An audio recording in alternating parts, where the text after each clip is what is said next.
Hello and welcome back to the Obojima Podcast. My name is Jeremiah, and I'm joined with Ari and Adam, and we are the writers of Obojima. You're jumping in for our weekly writers meeting where we sit down, we talk Obojima, we talk D&D, we talk writing and shows. And this week, you're joining us for our episode on the Spirit Realm. We've already done a few episodes, or at least we've talked about the Spirit Realm quite a bit, but there's some unanswered questions. We purposely left the Spirit Realm fairly vague in the first book of Obojima because it's a full other realm, and it's there's a lot to detail. This book would have been that much thicker. It's true. It would have been another 400 pages. Yeah. And so in this week, we don't have an exact topic. We just want to talk about the Spirit Realm. We want to try to flesh out some ideas. Let's do a little rehash on some of the things we were set the scene chatting about. The conversation I think that is interesting right now is something that we've discussed in past episodes, which is what things exist in the physical realm and how do they manifest in the spiritual realm. And so we had discussed, I know we discussed age as a possibility back then. We had kind of talked about a building doesn't exist. Let's say I built a hut. The hut doesn't exist in the spirit realm. But after time, that building eventually kind of cements itself and then appears in the spirit realm 100 years later or something like that. And so that's how you get kind of these different, these buildings appearing both in the spirit realm and the physical realm.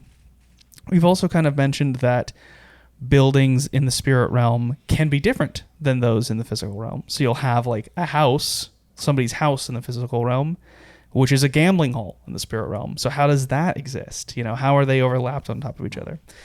And so one of the conversations we were having was, what if the ground, the baseline is the only things that are one-to-one in the physical realm and the spirit realm are the terrain. So the natural environment is a one-to-one. And then there can be overlap in buildings. And then that's it. That's kind of where we stopped. So I think the overlap in buildings could come from a few things. I think maybe first age buildings being overlapped are quite interesting. Well, they're the oldest. They're the oldest, but they're also kind of almost connected to nature in some way, right? They have been taken over by Obojima in a lot of ways, co-opted by the environment, and are now magically sustained. So there is this connection there. So that would make sense to me. Another thing that we were discussing are buildings of importance potentially making their way into the spirit realm. So a shrine that was dedicated to a spirit, or a shrine that was built in the physical realm might also exist in the spirit realm. Or another topic was buildings or locations that have been inhabited by spirits for such a long time that they now kind of coexist in both realms. I don't know that there is a direct answer. I think the way we can kind of say it is sometimes buildings exist, sometimes they don't. I don't know if we need to go into the explanation of that. We're kind of laying out the basic framework of how things work, and it really comes down to how do players experience this, and how does a dungeon master help players understand what's going on? If they were to either peek into the spirit realm, because some things allow you to do that while staying within the physical world, or when you go into the spirit realm, what do you expect to see? How weird is it? Because there are different IPs that use the spirit realm, and it could get super bizarro. It could be very psychedelic. It could be not grounded really in anything that is relatable in our world. And some are much more, this looks like our world, but it's weird in certain ways, or it looks like our world, but it's simply filled with spirits, right? Yeah. And so we have to kind of give some guidance as to less about the rules, I think, and more about just how does a DM communicate what's going on? What do the players all see, and what can they all imagine together at the table? And so we know that the spirits in the physical world, the ones that coexist with mortals, they're kind of just like other inhabitants, right? There's a mundane quality to how the locals coexist with something that is supernatural in nature, right? Like that's really cool. I love that aspect of Obojima. Now, if a mortal goes to it's the opposite. If a mortal goes to the spirit realm, is that strange to spirits? I think so. I mean, we discuss it. We do discuss that, unlike the physical realm, which kind of it coexists and warmly invites spirits, when physical beings go to the spirit realm, it's not that they're overstepping, but there is it is noticed. I think a part of it comes with the spirit realm almost maybe not rejecting them, but certainly there's side effects that occur. You might smell of sulfur when you show up, or when you speak, there might be strange echoes. There are just these quirks. You're clearly not from here. Yeah, that physical beings tend to get when they enter the spirit realm. And those quirks might go away after you spend a lot of time there. Those might eventually losing fade. your accent. Yeah, exactly. But they exist, and they certainly make you more noticeable. I really like the idea, and I think players would understand the idea that, this old house, this ancient, crumbling house in the physical world, when I go to the spirit realm, is this kind of, it might be this opulent, villa,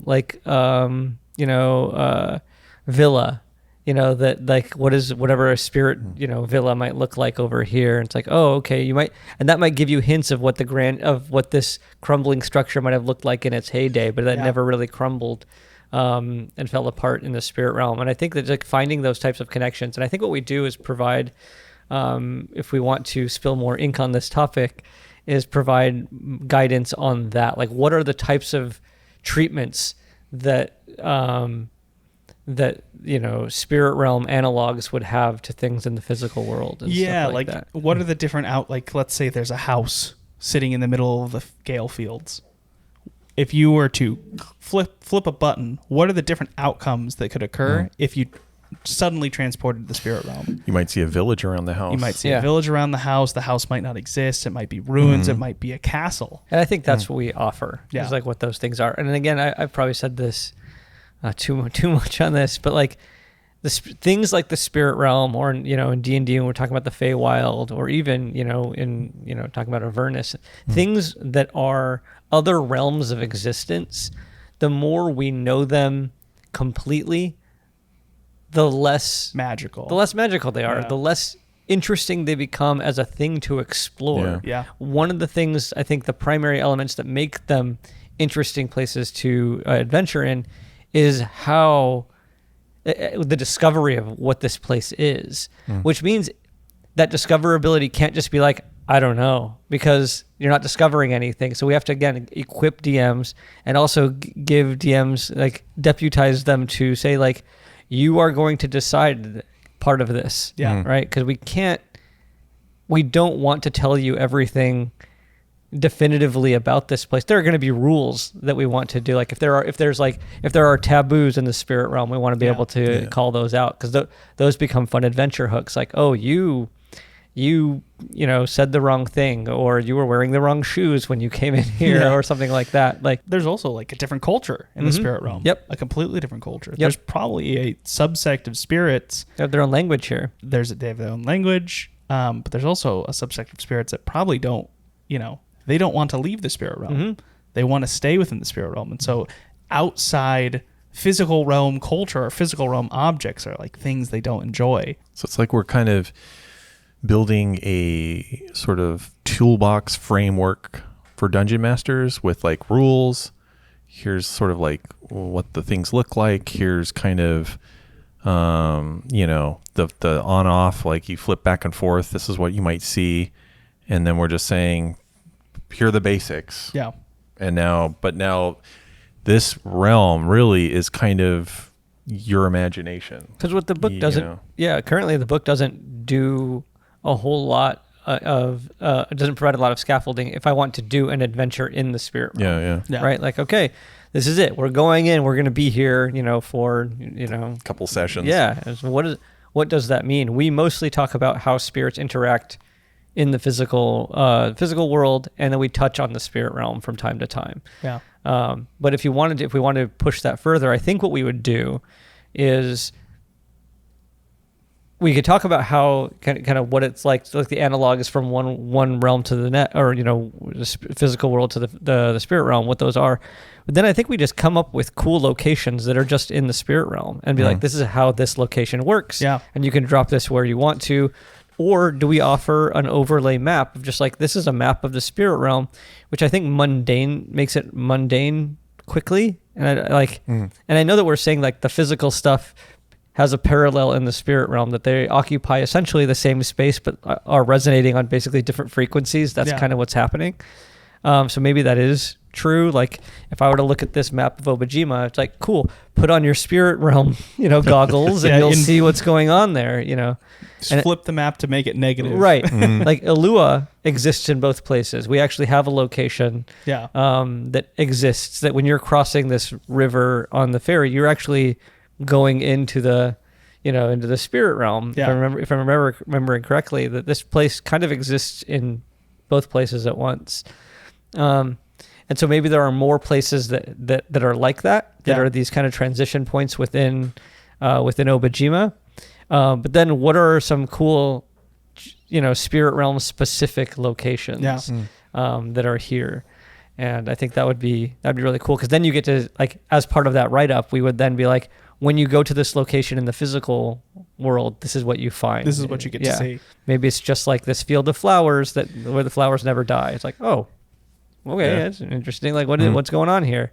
But when you go into the spirit realm, it's like this whole thing going on here. So there's something interesting that I just realized as you were talking that I think I'd love to bring up, that I think might help us kind of like help shape some of the decisions we make when coming to building out characters, or not building out characters, but building out locations. And this is something that you see a lot in Miyazaki films,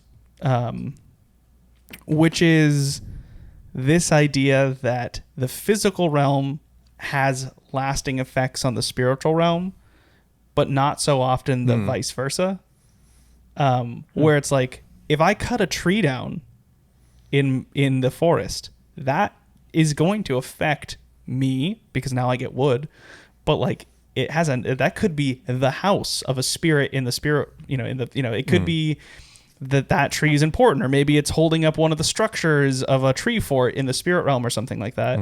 But if a spirit builds a tree house in the forest, it doesn't there's not a tree house now in our physical realm, right? Like it's only existing in the spirit realm, where we kind of have this like, whatever occurs in the physical realm really manifests a lot more in the spirit realm than it does the reverse. I mean, that's interesting, because when you talk about like I wasn't in my head, it wasn't like this particular tree. I know we talked about how nature overlaps one to one, but for whatever reason in my brain, I wasn't thinking about it like each individual tree is manifested in the spirit realm. It was like, there's a forest here in the physical realm, and if you were to transition to the spirit realm, it would be a forest, but it might be a totally different type of tree, but there's a forest here. Because I'll tell you, as a player, if I found that out, I'd be like, I can't do anything. Anything I do, I might be destroying somebody's home or doing something in the spirit realm. Well, I think maybe that's where the role of the Fumishiki type characters come in. Like, that's true. We really talk about like people wanting to balance nature, and we that exists in a lot of the different subclasses we have of like kind of trying to find balance. I think maybe that's just part of it, is like, and maybe it's not a one-to-one. Maybe it's not like this tree exists here, but like cutting down a tree still might have an impact in a different forest. That can also explain why when you do things to the natural world, you can upset the elder spirits. Yeah. Like you can do a bunch of stuff, but then if you do like, maybe that's sort of like why sacred groves of trees or sacred mountain happened, and then they build a shrine to it, and so there's like a torii gate, and you go through. It's like not every mountain has one, but this mountain does. Well, why? Because at some point somebody's gone into the spirit world and encountered that is actually giant elder spirit, and you don't see it. And if you were to go onto that mountain and do something, you might anger that elder spirit, and then it might manifest through somehow to create the animals of that mountain all of a sudden start to get disturbed, and then they become angry, or they become sort of erratic, or things don't grow, or Well, maybe that's some of the reason that elder spirits kind of coexist in the physical and the spirit realm, is they kind of serve as like guardians of the domain. Like I'm protecting it, I'm protecting the physical realm, and that in return protects the spirit realm. And like also I'm guarding, yeah. I'm in this area, I'm creating this domain. And as a human or whoever in the physical realm, if you can read nature, and you can watch what the animal is doing, and watch how the plants grow, and watch like the seasonal, how it happens, you can kind of start to read into and understand what the spirit realm is doing, even though you don't see it directly. You're kind of seeing the influence of it coming kind of, the more and more you see the spirit realm shining through the physical realm. Maybe like certain Fumushiki rangers can kind of do that, where they're like, they can just sit and look, and they start to see the physical realm, but then they start to almost see the image of the spirit realm kind of shining through it, and then they're like, well, elves get elves get true. some of this True. sight, so they that's I think a big reason why elves are probably so are seen as the bridge between a lot of these things, is because they can, unlike a human or an Akadama or a Dara, can go to a situation which is normally, it's just like, I don't know what's going on, but like my house is shaking. And it's like, I see you cut down those 4 trees, and like, it's like there is like a giant squirrel spirit who's furious. It's almost like when you want to build a house, you have to get, your environment Permitting. reports and stuff like that. So it's like, all right, if you're going to do this, I highly recommend you bring Fumushiki out here to assess your building site and see what's going on. it's kind of like in Asia, where they you hire a feng shui master to come in. They're like, don't build your house here, build it here, have it face this direction. Here's where you want your doorway. Here's how you want your path going up to it. You put your mountain in the back or whatever. It's like, okay, so you're hiring Fumushiki. Part of their job might be, where do you build? And what can you cut down? And what can you, if you want to create a road, like you can build it here, but go around that area. Or if you're going to cut down this tree, you should probably plant like a little grove elsewhere so that they could go. Yeah, like to kind of transplant. That's so interesting. So within the culture of Obojima, before you even build, there's like this ceremony that takes place where it's like, maybe you do it, like maybe you're very interesting. Maybe if you're a carpenter, there's like the carpenter ceremony where it's like, or woodcutters. It's almost like, what an interesting additional trait for a woodcutter to have, to be like, oh, I'm like, before I go out, I've marked these 3 trees, like maybe a week before I plan to cut. I'm going to mark these 3 trees with white ink, and I come back and the ink is turned red. It's like, okay, we don't cut these. This is not for us. And so it's like, and it's almost like a fruit picking, where it's like you go through the grove and you're like, this one is good, and I'll cut this one down.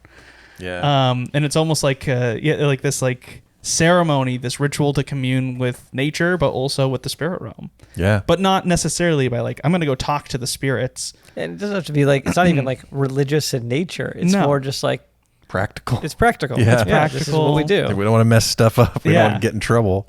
I think it says a lot about the culture of Obojima and how they want to coexist with nature. They're respectful. They're respectful. They understand that there's another thing, like what we do impacts this other world, with like, because spirits come through, and they're communicating with people. It's like they're going to say, hey, when this thing happened, we just saw a whole like you said, like a tree house just like fell over, or there's like squirrel spirits freaking out because it's like their home just got blasted, and they're so it's. And we've even mentioned like the wandering forest, like that if you can collect living wood, there's like magical properties and you can do cool stuff with it. But everybody frowns on it because it's they're like, are you messing with the spirit world at this time? Or but you should leave that stuff alone, or this wood's sacred, or however they think about it. but it's just this nervousness that if you don't know what you're doing, You're being reckless. you can throw things out of balance. You can anger the spirit realm. You can make an elder spirit move. Yeah. And, if there is some kind of correlation between like, you plant these crops on the side of a hillside and they're super abundant. And it's like, as long as that's going great, everybody's fine. But if somebody screws it up and the elder spirit moves, those crops just either become normal crops or the whole hillside dies and the land becomes fallow and they're not able to work it anymore. And it makes me think of like the stories of Mushishi, where a village has grown around the benefits of the elder spirit, like a Mushi energy. And it's like, they've figured out this sort of symbiotic relationship, but they might not understand it. They might just know that, okay, this place is special. Mm-hmm. This well is special. This mountain is special, this hill. But then it takes a Fumushiki or somebody who can see that, an elf, to be like, oh, this is why it's special. There's an elder spirit that lives here, and if you build a shrine, it would even be better, or what, That's something I want to talk about as well. I don't know if that's part of this episode or not, but like the concept of shrines we've talked about before. Let's get into it. All right. Where the topic is now slightly broader than we expected, but I am very intrigued. Spirit realm and how, mortals and stuff it connect to it. Yeah. And so what are shrines? Like we've talked about it, Obojima doesn't have like a pantheon. There are spirits here, but they're not worshipped, in that way. But they're clearly appreciated, And they can have effects on the world. They can have effects. Are they trying to appease them? Like, are elder spirits inherently like angry, or are they usually kind of in a homeostasis kind of?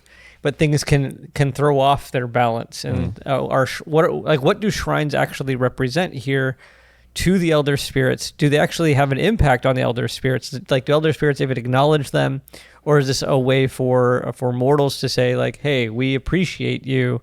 Like what are they for, and how are they different from, let's say, offerings left to the great beasts, right? Things like that. I think there's a couple things here. I think shrines maybe aren't always, well, actually, if they are, if you guys disagree with what I'm about to say, I need to change a paragraph I wrote last night. But I think shrines aren't always dedicated to spirits alone. One thing I actually just wrote for the River Paladin, because we're expanding on the River Paladin just a smidge. A smooch. Is this idea of river shrines left to paladins, not to people. And so I say in the paragraph, river shrines, or other people call them like river graves, would be like a statue erected in memory of a paladin who like maybe was important to a community. And so like, rather than it necessarily being like a shrine to like honor a spirit in that way, it's more just to like let people know that there was like this area was under the protection of a great paladin. That paladin's passed, and now we're going to honor them this way. Not that they've been buried there. It's more of a memorial. In a sense. And so I called that a river shrine, but it doesn't necessarily need to be that. The other thing I was thinking about, and the difference perhaps that a shrine could be seen, is in difference to the great beast offerings, is a way to let people know that the invisible, that they can't quite tell. Like, as you're passing into this forest, you see a shrine. It lets you know that there is an elder spirit here. Like, you might not see it, but this is the domain of something that you're about to enter. It's almost like when you go to like a state park or something, and it's like, while you're here are the do's and don'ts. Exactly. And I think shrines, for that reason, it one is to like sort of honor the elder spirit. The other thing is to say, hey, don't mess around. Like, this is like, I mean, as far as Obojima, what Obojima considers sacred ground, not that it's holy ground or how, like, it's like this ground is sacred, but like, don't mess with it, because if you do, you can cause like unnatural imbalances. And then, a Fumushiki has to come and be like, oh gosh, okay, how do I fix this? Like, oh man, like, we got to do all this stuff. Like, who chopped down the tree? Like, why'd you do it? Like, didn't you see the sign? Yeah. Come on, buddy. You know, it's like, but I don't care. You know, this is why we do that stuff, because now everything's melting, you know. So There's also another idea which I explored in the Paladin section as well. that's great. This section refers to the bladeless, which is like an idea that they're a subset of like paladins that like follow the tenets of the river that decide not to use a weapon. It's like I'm going to be a paladin, but I'm not going to, because of their tenets, they tend to be more like control-y, like it's a little damagey, a little not. I feel like you could experience that class without a blade. And then I go on to say that like these types of paladins specifically were the ones that are attributed for starting shrines or maybe even temples in the area. And so it could just be that these shrines are like when you're done adventuring, but you still want to like a sage might start a shrine or a temple as like a way to be like, come to me and like, I'm going to pass. So this is where I'm going to stay for the next 15 or 10 or 5 years and come like learn from some me. stuff. Or yeah. like, you know, like let me pass on some of this knowledge. And so they might build like a singular shrine just so they can like exist within it. And that also is under the assumption that sometimes shrines are the size of like a pocketbook, you know, with like an incense and a lit cigarette and like some flowers, and sometimes they're full buildings. Yeah. So there's all different kinds of like from very small things to very large things. And it could be, the range could be from honoring somebody, marking the site of some special event, to that this actual area, maybe it's an area, you know, maybe it's like 50 square yards, or it could be, you know, several acres, or it could be a mountain, you know. I guess I'm trying to reconcile it in my brain, or resolve it in my brain, because the different types of things that we're talking about, these are all markers of some in some fashion, but it could be a memorial, it could be, you know, it could be a marker. You know, shrine seems very specific as a term. Yeah. That like a shrine is almost like religious in nature, that there's some aspect about spirituality or even worship in some cases and things like that. That's where I'm trying to figure out, what do we mean by what happens at a shrine? You know what I mean? If I go to a shrine, if I visit a shrine, are there attendants at that shrine? Are there people that like live? I mean, on these bigger ones, do people live at the shrine, essentially like monks? Not in the D&D term of monk, but like in the real world version of in the monk. Western kind, where they're drunk and making beer. Like, you know what I mean? Like what do these shrines? What do people do with them, and what do they mean to the people who live in Obojima? I think replace worship with reverence, and I think that's what it is. I think shrines serve as a physical representation of reverence for something. So that's interesting. That now it starts to tell me about the culture in a way that, like we talked about this on, I think, the drive down, the idea of like reflecting and being, you know, just kind of being aware, and like if these are kind of reminders to kind of reflect on a thing, or to kind of sit with an idea as like, this is a thing worthy of taking a moment to do that, is really interesting.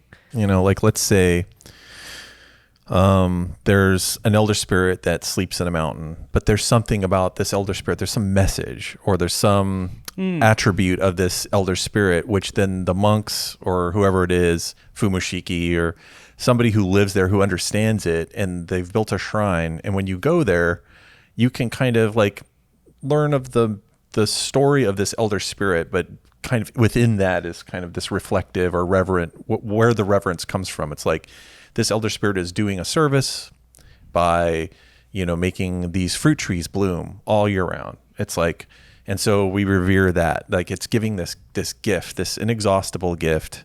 And isn't that amazing? You know, isn't that something to be respected? And so, and then the monks who live there, or the whoever the sages, they can kind of like tell stories that are themed to what does it mean to give and not expect anything in return. Like there's a sort of a wisdom that they can impart there, or maybe it's something like the river paladins, where in Obojima, paladins learn through discipline and through reverence and through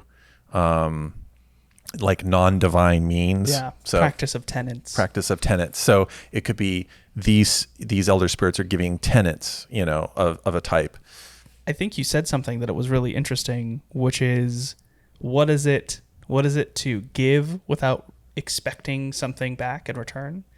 And so what shrines could also represent is someone recognizing a thing that has been given without, expectations of return, and now you are dedicating the shrine as a way to give back.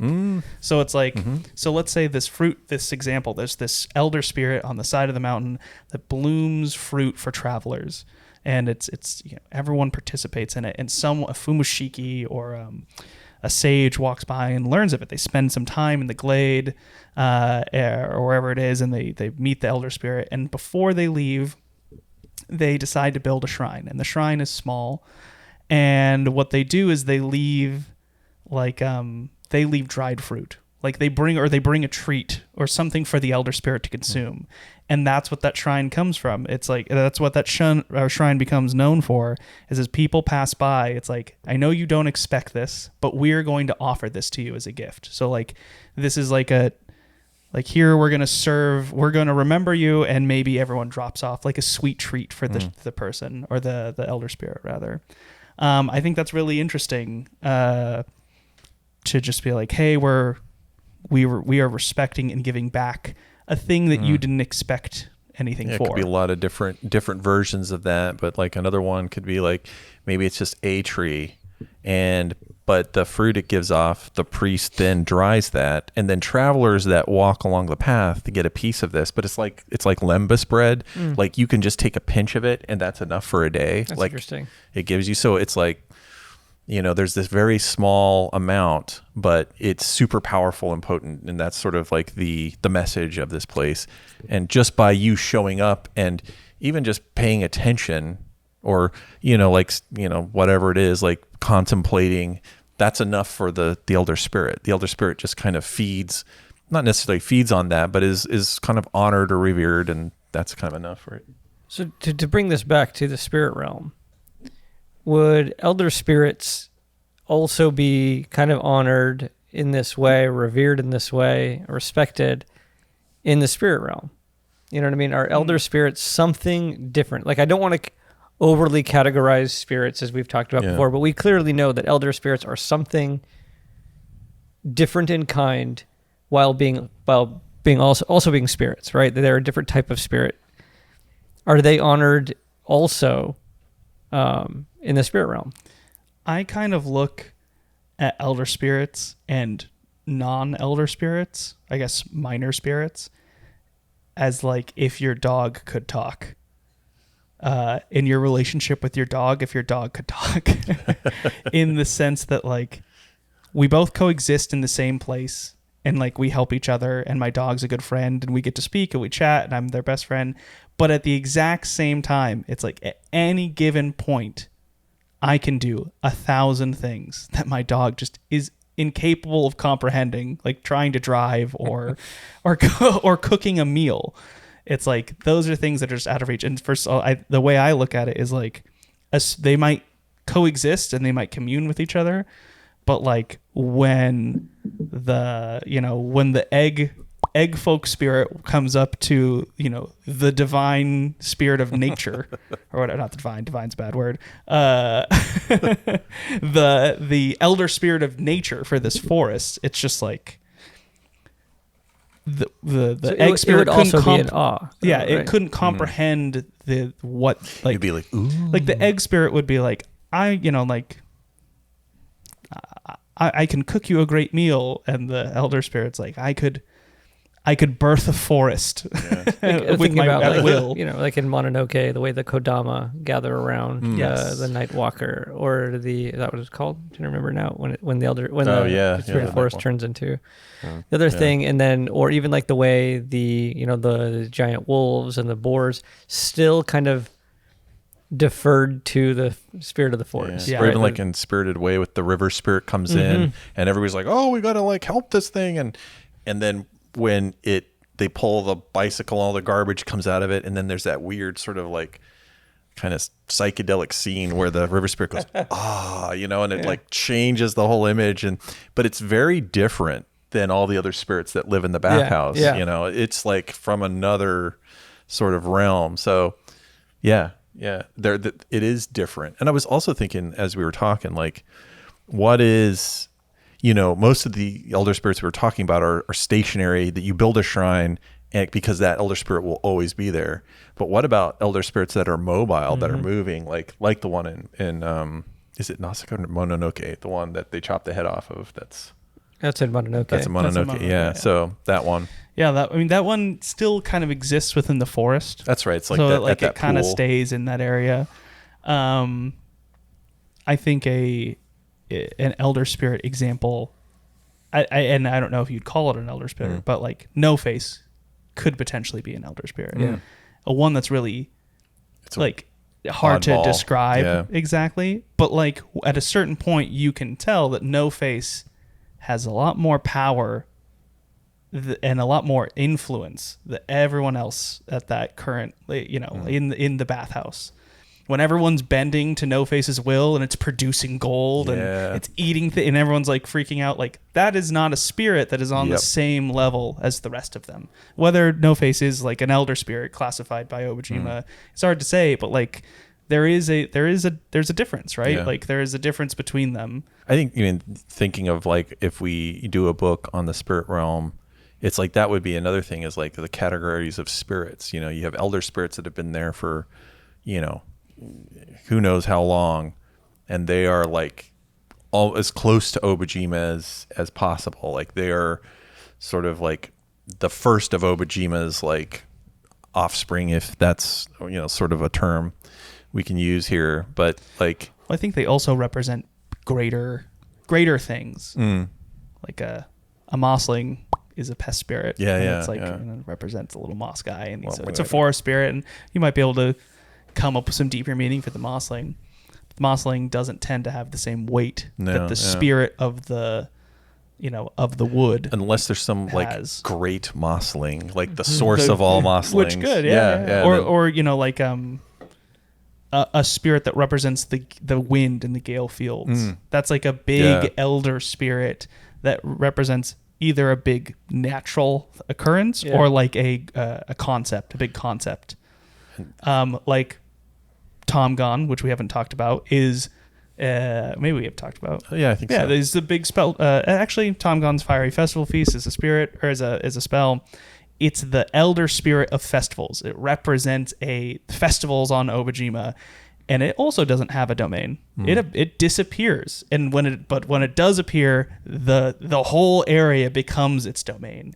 It fills the city, and the city is now under Tomgon's domain, and everyone participates in this giant festival, and then it disappears again. Pieces out. You don't see Tomgon. Yeah. That's interesting. There's so much story implied there. There's a lot implied anyway, there. What that probably means is that Tomgon exists primarily in the spirit realm and chooses to enter the physical realm when it wants to party. It just steps in. Yeah. Now it's like doing the spirit realm book. It's like then you get the other side of the story. It's like, what does Tomgon do when it returns back to the spirit realm? It's probably just sitting on the couch, drinking a beer, smoking cigarettes. It's sleeping. Yeah. It's getting ready for the next one. Charging up. Well, also, so Tomgon is represented by a giant paper lantern with huge bells, and it floats down. It hovers and has a giant mouth, and no eyes. And when it speaks, it like makes guttural noises, and thought bubbles appear above its head that everyone can read. What does Tomgon look like in the spirit realm? Is it like a guy? Yeah, it looks like an accountant. Yeah. Yeah, just like got a ledger. I'm James. Yeah. Here I am James. Here I'm James. Yeah, no partying. I'm no just partying. I'm just chill. No loud. I don't like loud noises actually. There's a lot to be It's an asked. introvert. I mean, we could probably talk about the spirit realm for hours and Oh, hours. man. And I know we did a sidetrack on warrants it, shrines. yeah. here. it was related though. It was related. Yeah. I think We'll circle shrines are back really to this interesting. many times. I mean, Yeah. there is. I have more on shrines that I want to talk about too, Oh, but we'll save it for another time. okay. I was ready. Sorry. And anybody who has been playing in Obojima and you are kind of your party is getting either close to or in the spirit realm, just like tell us, share your experience. I want Yeah. to know kind of the stuff you need. Yeah. And also, it's like, what did helpful. you invent? Yeah. Yeah. Like, you're like, well, I know this much. Yeah. It's like, well, I guess I'm going to make it up this way. Yeah. Cool. I want to know. That'd be interesting. Well, with that, thank you so much for joining us. This was the podcast. This was the Spirit Realm podcast. You can find us on Discord, TikTok, Instagram, Facebook, Reddit, Apple Music, Spotify, Amazon, all of that. Comment, subscribe, D&D Beyond. leave some comments down below on what you think. D&D Beyond, yeah. Get the book, get the PDF on D&D Beyond. It's good. Let us know in the comments what you think the spirit realm should look like, and if there are any cool shrine ideas we could potentially add into the book. Yeah. Cool. All right. Enjoy, everyone, and have a good one. We'll catch you next time. See you. So, yep.